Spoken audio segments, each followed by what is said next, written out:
Do you want to reach out to a cold audience? Someone that you've acquired their email or their WhatsApp, you want to get in touch with them, but you don't have a pre-existing relationship. Let's talk about social calibration. This is something that is not talked about in marketing nearly enough. And in fact, I don't think it's all that well studied in social sciences anymore either. You see, what it is how do you overcome the fear that comes along with reaching out to someone you don't know? Imagine if you walked up to them on the street and you kind of rudely said, hey, you! What are the odds of them stopping and engaging in a conversation with you? Take that very same person on the very same street, and what if you went up and said, excuse me, I'm not trying to hassle you, but... Doesn't matter what comes next. Which one of those two is more likely to elicit a response, and a kind response? You'll never have 100% success rate, but which would have a higher one? The same thing happens when we talk about social credibility. What we're trying to do is leverage the credibility that we do have, however we've come to obtain this list or number, in order to put the other person at ease. And today I'm going to use the example of Tuscany from Women Who Golf, who has been given the numbers of a number of female captains of golf courses. We're here in Dubai at the moment. She wants to reach out to them and invite them to an event she's running on Thursday, but she doesn't have a pre-existing relationship with them. Now, before I get into telling you how we do it, one book I can strongly recommend is Words That Work. It's not what you say, it's what people hear. That is very, very wise words. And what people hear is going to be defined by their past experiences. Most people, to go back to that street corner we were talking about, have been taught that if someone is quite abrupt with you, that's probably not a good thing. They're probably a bit crazy, we want to get out of there. And if someone disarms us, then they're probably okay. They've called out that there's nothing to be worried about. Your adrenal system doesn't need to kick in. You can chill. Well, the same thing works with email and messages.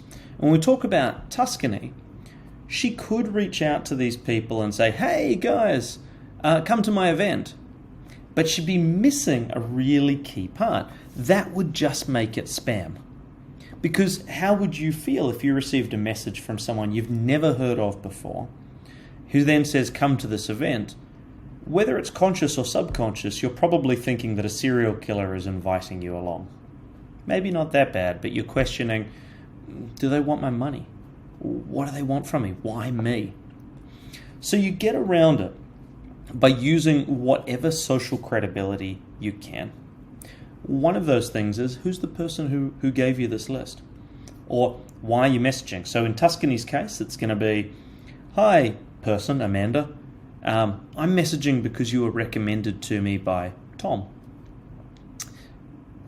That's a good start.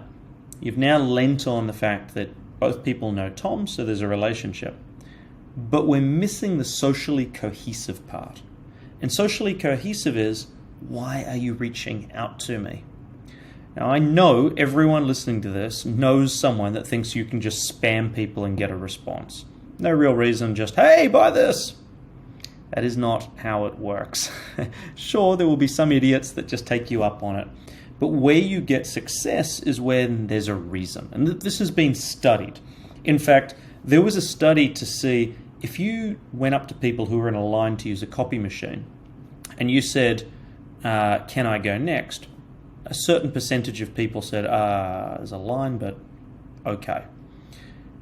But there was a much, much higher percentage that said yes if you gave a reason. Like, hey, can I go next because my dog's sick? It didn't even matter, it turned out, if the reason made sense.